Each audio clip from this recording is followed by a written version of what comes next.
This is Gateway. Just after 5, this is Gateway 97.8 and I'm Johnny Jenkins. Hope you're all right on a Friday afternoon. In a moment, are you or someone you know in the middle or towards the end, of course now, of fasting for Ramadan? How's it been? What does it involve? And of course, it's all building up to Eid next week. We'll discuss that with Lady Sidra and Naeem. Drive Time. Brought to you by Bowers and Pitsea Football Club. Gateway 97.8 with Johnny. Hope you're well. And we are coming now to the end of Ramadan. So if you've got Muslim friends or this is something that you've been experiencing, you will know a lot about it. But I think one of the things that we like to do at Gateway is explain these things if you're not aware of it yourself. Let's talk to Lady Sidra Naeem, Deputy Lieutenant of Essex and one of the King's representatives. And I think it's fair to say, Sidra, a prominent Muslim in the area. How are you? Yes, I'm fine, thank you. What about you? How are you? Yeah, I'm all right. And thanks very much for chatting. So we're coming to the end of Ramadan. Why don't you just begin by just telling us what it is? So Ramadan is a prominent month in the Islamic calendar where we fast, where we give up food and drink during daylight hours. We're actually continuing the religions from before. So Moses also fasted up on the mountain before receiving the 10 commandments for 40 days. And Jesus did as well in Lent for 40 days. So we continue that. And we fast so that we can think about the poor. It makes us humble. It makes us grateful for all the food that we've got. And we do have a lot nowadays, which you actually realize it helps us with appreciation. It helps us then to help the poor. We give so much charity in this month because we know what it feels like. We're stepping into the shoes of the poor and we end up then helping them because we know what it feels like. Also makes us humble and makes us grateful really to God for everything we've got. And it brings us closer to God as well. We do quite a lot of good things this month. Am I right in thinking the fast is sunrise to sunset? That's right, yes, during daylight hours, yes, that's right. So what sort of time has, obviously it changes every day, but what sort of time has that been? It hasn't been bad actually. So we'll have a big breakfast in the morning around 5 o'clock-ish. And then before the clocks went forward, which is a right pain, we were actually opening our fast at about 6 o'clock. So that's just like missing out lunch basically. And then we'd have like a nice evening meal in the evening. So it wasn't too bad. The clocks have now gone forward and it's not bad. It's only another hour we've added on now. So yeah, I think when you have to do it, you end up doing it. But the other thing this month teaches us is self-restraint as well. Helps us to build up resilience as well, which I think is really good for nowadays time. And that evening fast, is that the iftar? Have I got that right? That's right. Yes. Oh, you do know a lot. Yes. I didn't realize how much I knew about it. I was talking to a friend about this because one of my friends has a very close mate who's Muslim and they grew up together, so he knows all about it. And has obviously, spent lots of time over the years learning about it. Now, I went to a Catholic school, so I wasn't taught anything about any other religions, and I'm now learning it all. Oh, that's good. I didn't learn it as a kid. Better late than never. Exactly. Yes, the evening meal which we open our fast with is called the iftar. There's been so many fast-breaking events this year. I think out of all the Ramadans, I've been the busiest this Ramadan, definitely. So nearly every day I've been, breaking my fast with friends or going to big events where they've had huge iftars, big fast-breaking events. It's been really great, actually, wonderful.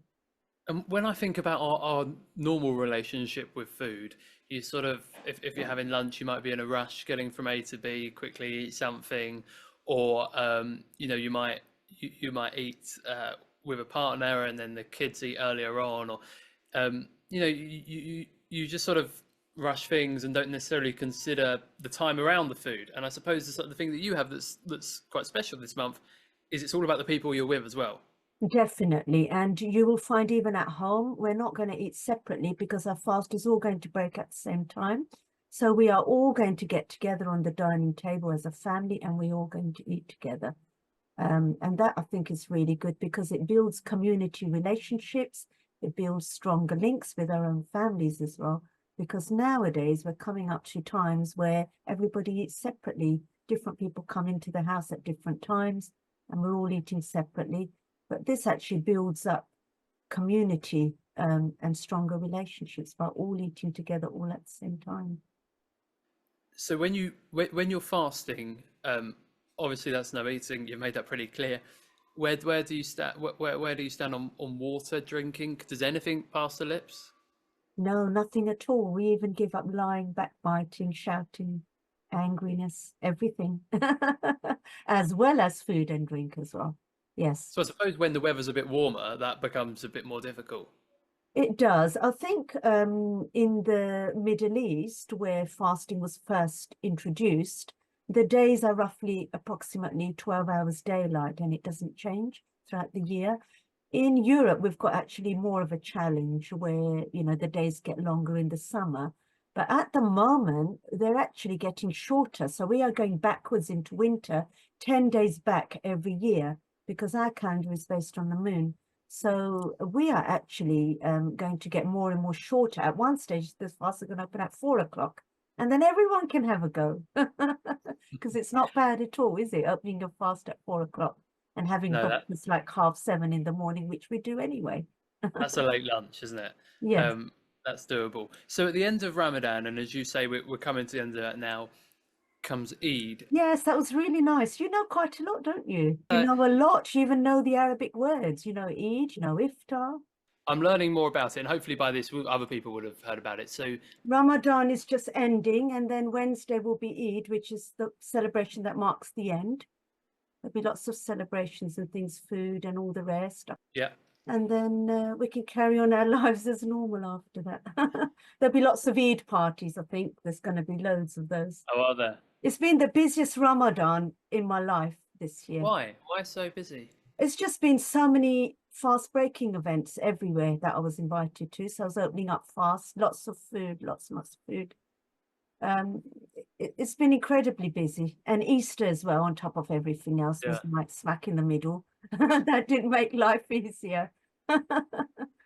Would it be fair to say that's a celebration of you know what you have achieved and what you've gone through from the month or so beforehand? Yes, definitely. So the word Eid means celebration, and we have two Eids in Islam. This Eid actually marks the end of the fasting month. So we have lots of celebrations because we can eat again. So that day we eat lots with our families, grandparents, friends as well. Lots and lots of Eid parties going to be happening for the next 2 weeks. And we give out presents, just like on Christmas. We will give presents to everybody and money. We will dress up in lovely clothes, shiny clothes. We will decorate our houses with lights and things like that. In Islamic countries, all the streets are decorated with lights as well, like they are here at Christmas. That's really fun time. We have lots of fun, lots of celebrations, lots of food, lots of presents. I like presents the best. That's my favorite part of Eid. And Eid cards. We give out Eid cards as well. We do, yes. And how long is Eid? Eid is 1 day. However, you will find that the Eid parties continue at the weekends. So this year, Eid is possibly on Wednesday. And that weekend, I've got Eid parties. And then the following weekend, we've got Eid parties. And You say possibly on Wednesday. yes, it's Possibly. possibly on Wednesday. It depends on the moon. So when the new crescent comes, that's when we know that Eid is the night before. And we usually find out the night before, usually from Middle Eastern countries where they can see the moon more clearly. Here, the clouds overcast the sky, so it's a little bit difficult to find the moon. But usually the night before we will find out. We're Okay. aiming for Wednesday anyway, hopefully. If it is Tuesday, then I'm going to be in panic because I'm not prepared with wrapping presents and things yet. Well, when it comes, I wish you a very happy Eid. Sidra, thanks very much. That was great. Thank you very much. Thank you so much for giving me the opportunity. No problem, and I'll see you soon. Okay then, bye-bye. Bye, Bye. Sidra. Thank you. Bye-bye. Cheers. Bye-bye.